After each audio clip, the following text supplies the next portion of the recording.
Everyone, आप सभी का जूम क्लासेस में स्वागत है।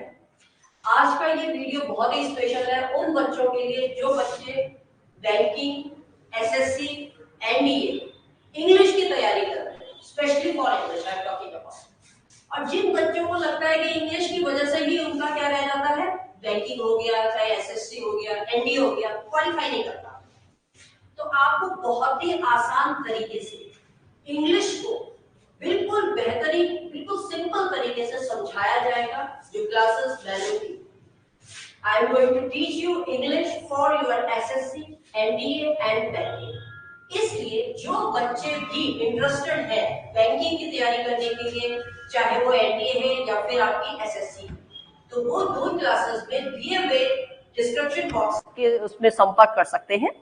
क्लासेस बहुत जल्द शुरू हो रही है। After 2-3 days we are going to start the batch. तो बिना देरी किए बैच में जल्दी से एनरोल कीजिए।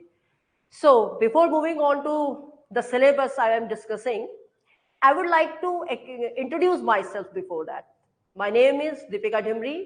I have been teaching since last 10 years and I have a good experience of teaching English for the competitive exams. As well, many of the students have been selected from my institute. So this is the good platform for you. I am creating a special batch especially for those students who are dedicated and authentically wants to go through or break through their exam.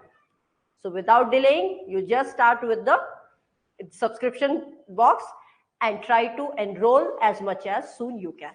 तो आज हम syllabus को पहले जल्दी से discuss कर लेते हैं। सिलेबस पे अगर सिलेबस की बात करूं तो चाहे कोई भी बच्चा हो, जो बच्चा आपको पता है एसएससी की तैयारी कर रहा होगा, बैंकिंग की कर रहा होगा या एनडीए की कर रहा होगा, तो ऐसा तो है नहीं कि वो बच्चा पर्टिकुलरली एक एसएससी की करेगा। और एक ही तैयारी से आप ये 3 कंपटीशन को क्या कर सकते हैं, फाइट कर सकते हैं। तो तैयारी एक ही होगी, लेकिन आपके सिलेक्शन के प्रोसेस जो हैं वो क्या हो सकते हैं, बेहतरीन हो सकते हैं। तो देखिए, थोड़ा हम सिलेबस को मैं आपको बता दूं, क्या स्ट्रेटेजी रहेगी, किस तरीके से मैं आपको इंग्लिश को करवाऊंगी, क्या प्रोसेस है, क्या इंग्लिश में एग्जाम में आता है, जो लोग नए हैं जिन्हें पता नहीं है। So let's discuss about the syllabus. और सिलेबस बहुत कॉमन है, चाहे आप एसएससी में जाइए, चाहे आप बैंकिंग में जाइए, चाहे आप एनडीए में जाइए। Yes, I am talking to NDA as well. So let us have a look how. देखिए, कॉमन एरर्स एग्जाम में हमेशा आता है। कॉमन एरर्स किससे आ सकता है, व्हाट आर द टॉपिक्स? तो टॉपिक्स आपके आ गए पार्ट्स ऑफ स्पीच।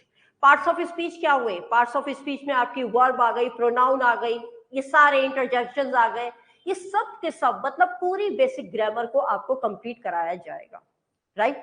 तो हम उसको हर दिन प्रैक्टिस करेंगे, तो हमें जैसे जैसे हम टॉपिक्स को कवर करेंगे उसी से रिलेटेड पहले हम टॉपिक वाइज कॉमन एरर्स को करना स्टार्ट करेंगे।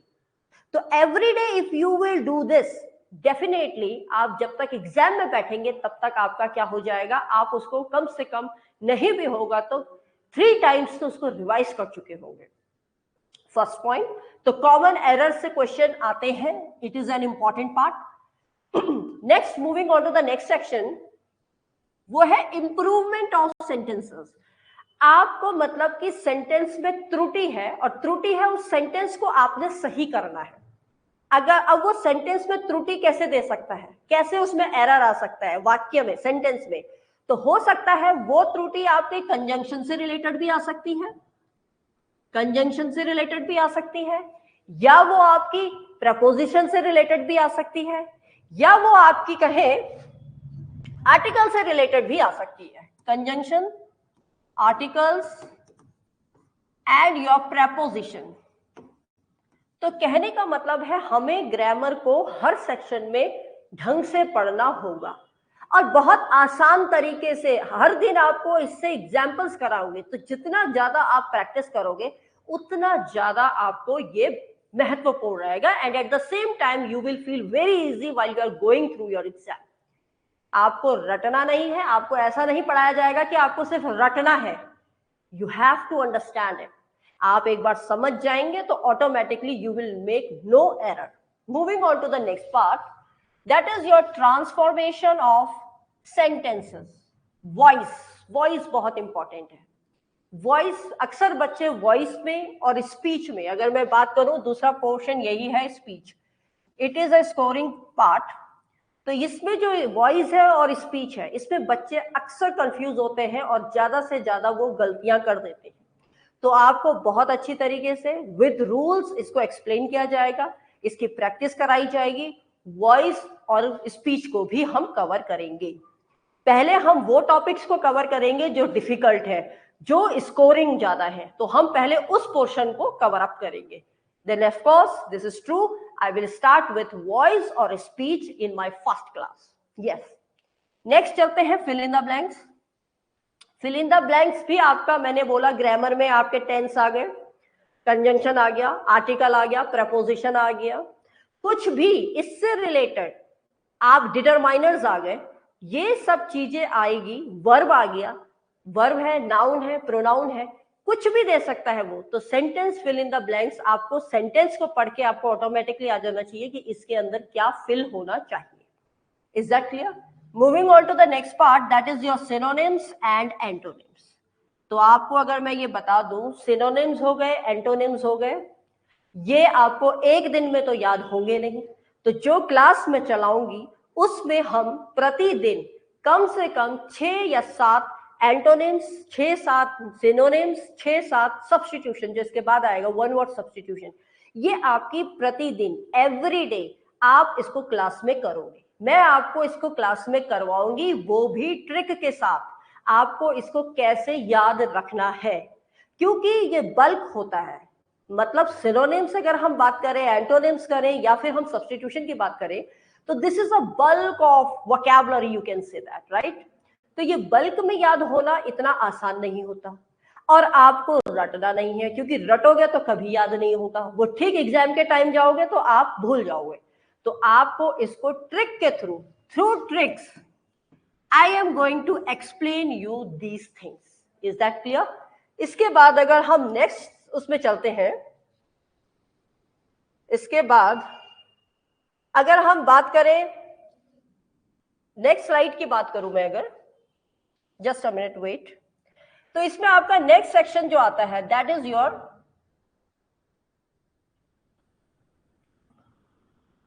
इसमें आपके नेक्स्ट आ जाता है that is your one word substitution. तो one word substitution is again going to be very important if you are discussing what? If you are discussing, I think the slide has gone somewhere wrong. Just a minute. इधर ही से समझा देते हैं, शायद यहां पर ये क्लिक नहीं हो रहा है, तो डजंट मैटर।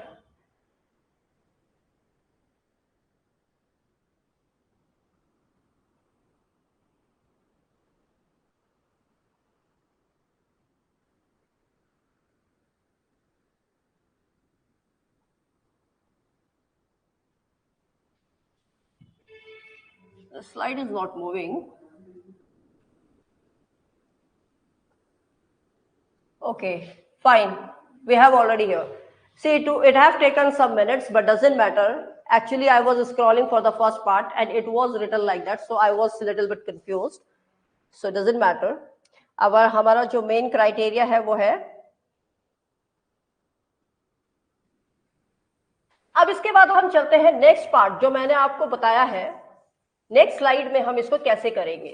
जहां तक कि सिनोनिम्स और एंटोनिम्स, मुझे लगता है आप लोगों को समझ में आ गया है कि एंटोनिम्स और सिनोनिम्स को हम कैसे कवर करेंगे प्रतिदिन, एवरीडे क्लास में रोज चलेगी, क्योंकि ये ऐसा टॉपिक है जो आपको प्रतिदिन करना है और प्रतिदिन आपको इसको रिवाइज भी करना है। So moving on to the next one, that is your one word substitution. जैसे मैंने आपको बताया, फ्रेजेस भी, इडियम्स एंड फ्रेजेस भी, ये कुछ टॉपिक्स ऐसे हैं, सिनोनिम्स हो गए, एंटोनिम्स हो गए, इडियम्स एंड फ्रेजेस हो गए, and then is your one word substitution. ये चीजें ऐसी हैं जो आपको एक दिन में कभी याद नहीं होगी, इसको आपको एवरी डे आपको प्रैक्टिस करना है, और इसको थोड़ा सा हमारे अपने, जब हम याद करें तो इसको थोड़ा दिमाग में क्लू लेके और थोड़े सेंटेंस को अपने उस पर आधारित करके अगर याद करेंगे तो ऑटोमेटिकली हमें समझ में आ जाएगा। तो इसको प्रोसेस जो है वो भी मैं आपको बताऊंगी कि इसको कैसे याद करना है। आपको जो पढ़ाया जाएगा वैसे आपको यही यहीं से पढ़ना है, मैं ये भी नहीं कहूंगी कि आपको एक्स्ट्रा कहीं से पढ़ना है। The one which I'm going to teach you, you just have to learn and revise that things, and I am assuring you that you will crack the exam. Moving on to the next one. Next आता है आपका selection of misspelled word, या आप कह सकते हो correctly spelled word. आपको मतलब स्पेलिंग का टेस्ट दे देंगे। स्पेलिंग का टेस्ट ये स्पेशली एसएससी में आता है। इसमें स्पेलिंग का टेस्ट इस तरीके से आ जाता है कि आपको क्वेश्चन दे दिया, आपको बताना है कि इसमें सही कौन सा सेंटेंस है, वर्ड है, और गलत वर्ड कौन सा है, मिस स्पेल्ड कौन सा गलत स्पेल्ड है और कौन सा सही है। तो वहां पर ये स्पेलिंग टेस्ट ले लेते हैं, ज्यादातर ये एसएससी में आता है if I talk about, but yes of course आपके बैंकिंग में भी ये कहीं ना कहीं एग्जाम में आ जाता है। Next comes very important part, जो दोनों में कॉमन है, तीनों में कॉमन है मैं कहूंगी, वो है आपका arrangement of sentences. Arrangement of sentences को एसएससी में अरेंजमेंट ऑफ सेंटेंसेस के नाम से जानते हैं, और अगर आप बैंकिंग की तैयारी कर रहे हैं तो बैंकिंग के लिए इसको कहा जाता है parajumbles. Parajumbles, it's very easy. See what you have to do is that आपको वो 5, और ये बहुत स्कोरिंग है। सबसे पहली बात मैं आपको ये बता दूं, this is a very scoring part. अगर आपने इसको ढंग से समझ लिया तो 4 या 5 क्वेश्चन, मतलब 4 या 5 नंबर आपके कहीं नहीं गए, और आपको स्मार्ट तरीके से एग्जाम को क्लैरिफाई करना है, क्रैक करना है। तो आपको जो क्वेश्चन को ज्यादा मार्क्स के हैं उनको तो हाथ से नहीं छोड़ना है। कहते हैं ना, वो चीज बिल्कुल मत छोड़ो जो बहुत स्कोरिंग हो।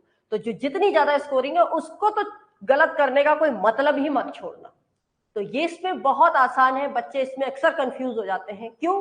क्योंकि वो सेंटेंस को समझ नहीं पाते हैं, और सेंटेंस में इसके बाद इसके बाद इसके बाद क्या आएगा। कभी कभी क्या होता है, वो एक कहानी के रूप में कुछ 5 सेंटेंसेस दे दिए।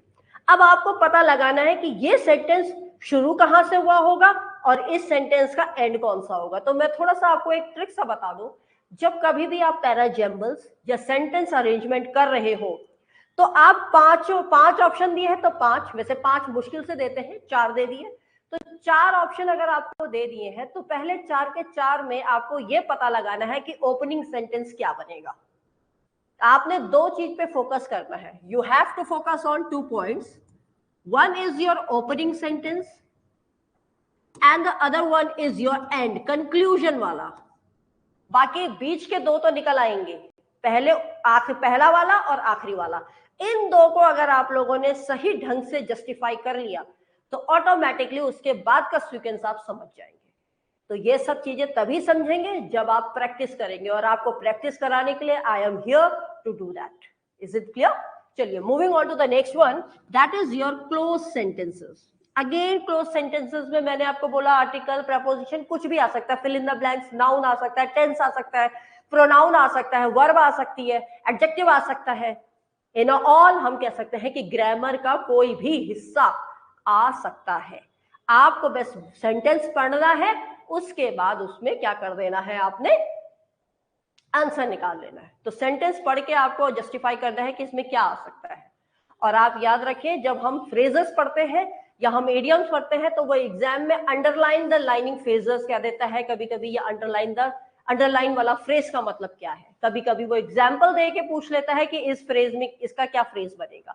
सो this is the way how they are going to confuse you, students को कंफ्यूज किया जाए। So the last one we are talking about is comprehension test. It is again a very important and scoring. तो ये तो बिल्कुल मत छोड़िएगा, जो scoring वाला पार्ट होता है उसको कभी एग्जाम में छोड़ना नहीं चाहिए, क्योंकि आपने पता चला बाकी चीजें करी, आपसे ज्यादा बच्चे ने वो वाला कर दिया जो स्कोरिंग है, जिसमें एक ही आंसर में उसको 5 नंबर मिल रहे हैं एक ही बार करने में, एक ही बार करने में आपको 1 नंबर मिल रहे हैं। तो आप जान सकते हैं कि आपका सिलेक्शन और उसके सिलेक्शन में कितना डिफरेंस आएगा। So if you want to beat this exam, yes, if you want to beat this exam, you have to be very smart in your strategy while you are preparing for any competitive exams. So this is why I'm here to help you out how to smartly develop that, cultivate in your mind, and how to practice that things so that you can clear the exam in your first attempt. Yes, I am assuring you that. So देखिए comprehension again बहुत क्या होता है, scoring होता है, क्योंकि आपने 5 question या 4 क्वेश्चन इस पे आते ही आते हैं।